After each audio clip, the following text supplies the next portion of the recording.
We're going to do a little pop quiz right now. I'm going to list 4 companies, and I want you to think of what they all have in common. Okay.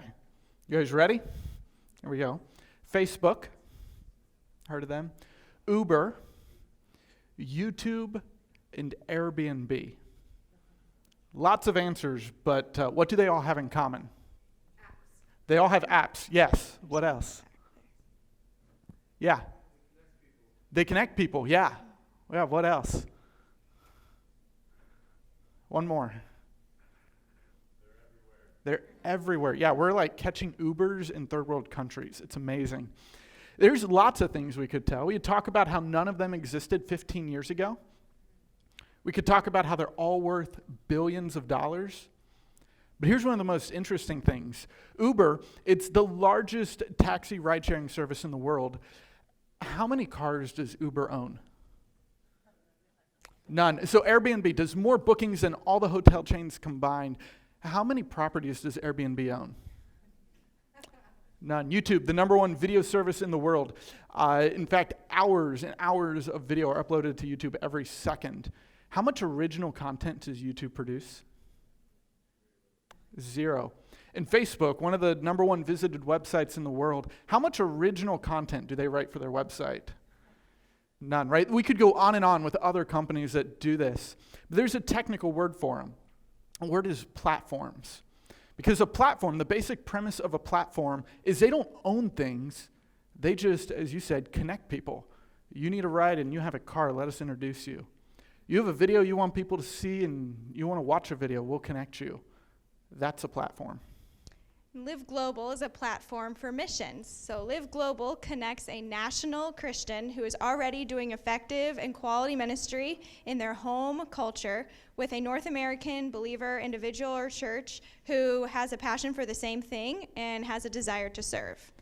So let's go back to those first 3 examples I listed.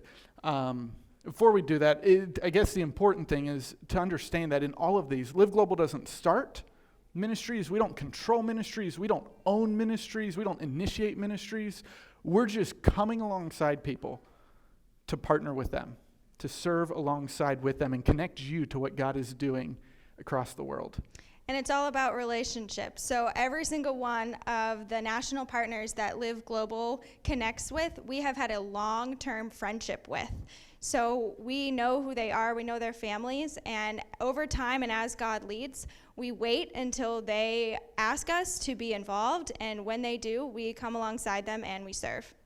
So our friends in Myanmar, we've been working with them for 25 years. I've visited there 3 different times. National Believers, they're training people. When we sat down with Dr. Mung and we said, how could we help? I thought for sure his first ask would either be, come serve with us here or send us money. And it wasn't. It was, could you get us good books, Christian books? It's illegal. In English. It's illegal to buy them in the country. You can't buy them. He said, if you get us books, we'll use them. And he said, and we prefer them in English because we teach all of our students to read English. That way they can continue to learn and they're not limited by what's been translated in their language. Well, we swim in Christian books here. So we put the word out, and through our network, through our partners, we were able to get 30,000 books into that country last November. It's the largest theological library in the country of Myanmar. And another example to help explain the concept of Live Global as a platform, we mentioned peanut vendor in India, who is part of our one of our partners. And what went on there is a peanut vendor would go to his work every day and would sell peanuts on the street, and Christians would come by and hand him gospel booklets. Well, he wanted nothing to do with their message, so he would just use the booklets as packing for his peanuts. Well, one day his daughter got incredibly sick, and so they tried everything. They went to their religion, the holy people of their religion. They bought gallons of holy water. Nothing worked. So at work one day, the Christians came back, and he invited them to go to his house and pray over her. And the Christians did, and his daughter began to get well. So you can imagine the rest of the story. This peanut vendor, and his family asked to hear the gospel explained, and they did, and they received Christ. So now at his job, rather than using those gospel booklets to pack his peanuts, he hands them out to everyone who comes by and makes a purchase from him.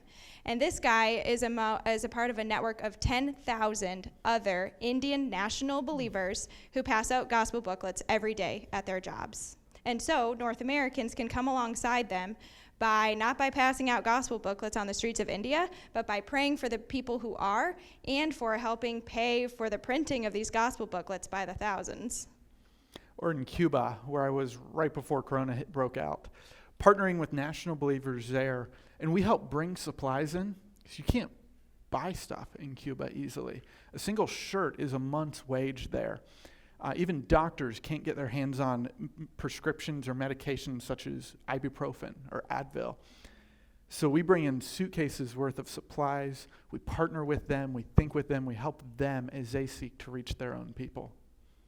And so Live Global, as we grow, we have an ambitious vision because we believe God is doing great things. We call it our 50-50-50 plan. And in the next 5 years, we have 3 sets of 50s that we're praying that God raises up. First, we're praying for 50 people who would dedicate their entire life to serving with our partners, either serving overseas side by side with them in India or Africa or Europe, or serving with them here, taking short-term trips into the country, advocating for them, fundraising for them, partnering with them from this side. We're praying for 50 people, 50 pastors who are serious and seasoned, who have knowledge they can pass on.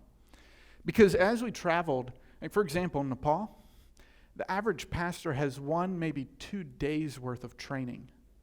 They're begging for pastors to come in a week at a time to help train them. We're looking for pastors who don't quit their job, who don't leave their church, but give 2 weeks a year, 3 weeks a year to travel and help equip other leaders across the world. And then we're praying for 50 tech people. These are programmers, these are designers, videographers, these are ethical hackers, people who find their spot in the Great Commission. And here's why.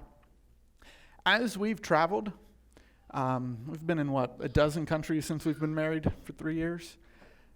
I've never lost cell service. In fact, the worst cell service I have is right here in the hills of Pennsylvania, which I'm sure you can believe. As we travel, everywhere they have smartphones. In 2014, I was driving through the slums of Indonesia, and I asked my driver what I see all these people, they're milling about in smartphones. What are they doing? In broken English, he's like, "Oh, Pokemon Go, so many Pokestops." And I'm like, that just came out in the States, and it's here already. In fact, estimates say there's about 5 billion smartphones worldwide. About 90% of the world's population will have access to the internet by the end of the year.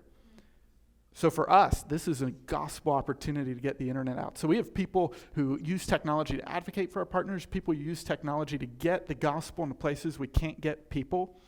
We built a multilingual resource site that's been accessed by 237 countries in the past 3 years. And we have someone on our team who, before COVID had this vision of, I could use technology to disciple people. And every week he's video chatting with people from Cameroon or people from Pakistan, training believers in countries we can't get into. And just the other day he messages me, he's doing video teaching to a group of 20 pastors in Pakistan. And if the police were to raid, they unplug the projector, he's still sitting in his home in Michigan, there's no risk. And he's continued to use discipleship digitally for believers across the world.